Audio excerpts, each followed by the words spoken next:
Assalamualaikum warahmatullahi wabarakatuh. Perkenalkan, kami dari kelompok 1 kelas penyuluhan pertanian berkelanjutan 4B. Pada kesempatan kali ini kami akan mempresentasikan materi tentang plant disease atau penyakit tanaman. Adapun anggota dari kelompok 1 yaitu yang pertama Ahmad Soni Wijaya, yang kedua Dian Lailatul Nur Azizah, yang ketiga Dwi Ayustiarini, yang keempat Mudita Ari Astiti, yang kelima R. Akil Hamasusyen Hidayat, dan yang keenam Raga Sevinda Putra. Tanaman merupakan salah satu makhluk hidup yang penting dan dibutuhkan serta memiliki keterkaitan dengan makhluk hidup lain. Tanaman yang dibutuhkan adalah tanaman dalam kondisi sehat, karena tanaman yang sehat dapat mensintesis protein dan dapat menyerap air serta nutrisi dari dalam tanah, kemudian mendistribusikannya ke daun untuk melakukan proses fotosintesis. Hasil dari proses fotosintesis dapat berupa buah maupun biji. Menurut Wetzel, Robert, dan Boothroyd, penyakit tanaman adalah suatu aktivitas fisiologis yang merugikan akibat gangguan terus-menerus oleh faktor penyebab primer dan dinyatakan melalui aktivitas sel yang abnormal, serta ditunjukkan dalam keadaan patologis yang khas atau disebut gejala. Adapun penyebab dari timbulnya penyakit yaitu yang pertama virus, yang kedua bakteri, yang ketiga jamur, dan yang keempat kekurangan nutrisi hara tanaman. Pada serangga. Serangga adalah suatu hewan, juga dapat disebut hama jika menyebabkan kerusakan pada ekosistem alami atau menjadi agen penyebaran penyakit dalam habitat manusia. Contohnya adalah organisme yang menjadi vektor penyakit bagi manusia. Serangga dianggap sebagai hama ketika keberadaannya merugikan kesejahteraan manusia, estetika suatu produk atau hasil panen. Serangga contoh kutu daun rawa tanaman dalam jumlah besar, masing-masing bahkan memiliki bagian mulut yang menusuk ke dalam daun sehingga mereka dapat memakan SAP. Ini mengakibatkan daun layu atau terdestori yang tidak dapat berfotosintesis dengan benar oleh produk dari semua makanan. Ini adalah embun madu. Kemudian yang dikeluarkan dari usus belakangnya yang sering dikumpulkan oleh semut yang menjaga keamanan mereka. Jika ini tidak cukup buruk untuk infeksi sekunder tanaman dapat terjadi dengan kutu daun mentransfer virus melalui mulut mereka dan meninggalkan lubang-lubang di daun untuk patogen lain. Cara pengendalian serangga hama yang dikenal sebagai saat ini dapat dikelompokkan menjadi dua, yaitu pengendalian secara alami dan secara buatan. Yang pertama, pengendalian secara alami. Pengendalian secara alami terjadi bila penekanan pengaturan populasi serangga hama dilakukan oleh salah satu atau beberapa faktor ekologi lingkungan dalam suatu ekosistem tanpa campur tangan manusia.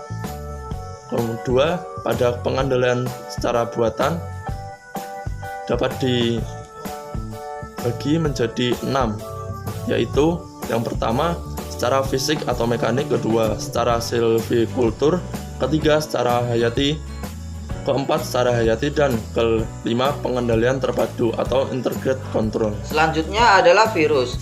Virus merupakan parasit obligat yang sangat kecil yang mengandung satu atau beberapa ratus gen yang dapat bermutasi dan berkembang seperti gen sel-sel lainnya. Virus dapat masuk dan membajak sel tanaman untuk membantu replikasinya sendiri. Virus dapat juga menyebabkan kematian sel kulit, kerdil, dan daun kering. Virus dapat menyerang beberapa tanaman, salah satunya adalah tomat. Jamur adalah organisme kecil mikroskopik eukariotik bercabang menghasilkan spora dan tidak memiliki klorofil. Jamur merupakan organisme heterotrof yang hidupnya bergantung kepada organisme lain. Organisme ini umumnya bersifat parasit, hidup dan berkembang dengan menyerap nutrisi dari lingkungan sekitarnya maupun organisme lain. Dari keseluruhan kelompok organisme patogen tanaman, jamur merupakan kelompok patogen yang paling banyak jumlahnya, sehingga menyebabkan kerugian yang cukup besar. Contoh infeksi jamur pada tanaman adalah penyakit jamur bintik hitam yang dapat menginfeksi tanaman apapun yang berdaging, dan itu sangat umum. Pada tanaman mawar, penyakit ini merupakan masalah yang serius bagi petani, di mana menimbulkan tanaman bercak hitam atau bintik-bintik hitam pada daun sehingga dapat mengurangi nilai jual dan keindahan tanaman tersebut.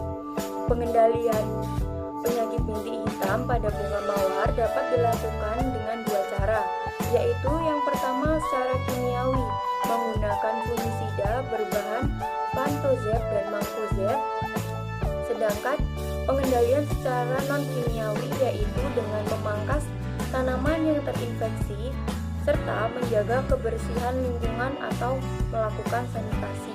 Selain itu, pengendalian juga dapat dilakukan dengan menggunakan atau memanfaatkan musuh alami dari jamur itu sendiri. Kekurangan nutrisi. Nutrisi tanaman adalah kebutuhan yang hakiki bagi tanaman untuk dapat menghasilkan sesuatu baik untuk tanaman itu sendiri maupun lingkungannya, termasuk manusia. Tanaman yang tidak dapat tumbuh dengan optimal sebenarnya tidak hanya disebabkan oleh hama dan penyakit. Terkadang juga disebabkan tanaman kekurangan nutrisi atau pemberian nutrisi yang tidak tepat, yang tidak sesuai dengan kebutuhan. Sama halnya dengan manusia, tanaman pun memerlukan asupan gizi yang seimbang. Secara umum, nutrisi tanaman terdiri atas unsur hara makro dan unsur hara mikro. Unsur hara makro yang wajib ada adalah nitrogen, fosfor, kalium, kalsium, magnesium, dan belerang. Sementara unsur hara mikro diantaranya adalah boron, besi, seng, tembaga, mangan, natrium, dan lainnya. Sayangnya, pemberian unsur hara ini terkadang tidak seimbang dengan kebutuhan, sehingga muncul gejala tanaman kekurangan nutrisi. Secara kasat mata, kekurangan nutrisi terlihat jelas pada perubahan fisiknya. Misalnya, pertumbuhan terhambat yang disebabkan oleh kekurangan nitrogen. Ion nitrat diperlukan untuk sintesis protein dan oleh karena itu penting untuk pertumbuhan, perbaikan, serta semua fungsi tanaman yang dikendalikan oleh enzim. Contoh lainnya dari kekurangan nutrisi adalah perubahan warna daun yang disebut dengan klorosis yang disebabkan oleh defisiensi magnesium ion. Magnesium ion diperlukan untuk membuat klorofil yang penting untuk fotosintesis dan produksi energi. Selanjutnya adalah identifikasi penyakit pada tanaman. Banyak gejala penyakit pada tanaman tidak spesifik seperti bintik-bintik pada daun sehingga tidak selalu mudah untuk mengidentifikasinya. Nah, cara mengidentifikasi dapat dibuat dengan berbagai cara, misalnya referensi manual ataupun penelitian langsung, atau mencari di website dengan mengambil tanaman terinfeksi atau sampel tanaman ke laboratorium atau menggunakan alat uji yang mengandung antibodi monoklonal, di mana antibodi monoklonal bekerja dengan mengikat bagian dari virus yang terinfeksi bakteri atau jamur yang diduga menyebabkan infeksi. Nah, yang terakhir adalah adaptasi tanaman. Adaptasi adalah proses makhluk hidup untuk menyesuaikan diri dengan lingkungannya. Ketika suatu tanaman hidup di lingkungan tertentu, maka tanaman tersebut akan beradaptasi dengan lingkungannya, di mana hal ini digunakan untuk bertahan di lingkungan tersebut.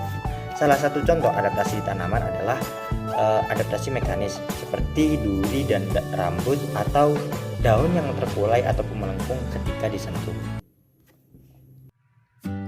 Demikian presentasi yang dapat kami sampaikan. Apabila ada kurang lebihnya kami mohon maaf. Terima kasih. Wassalamualaikum warahmatullahi wabarakatuh.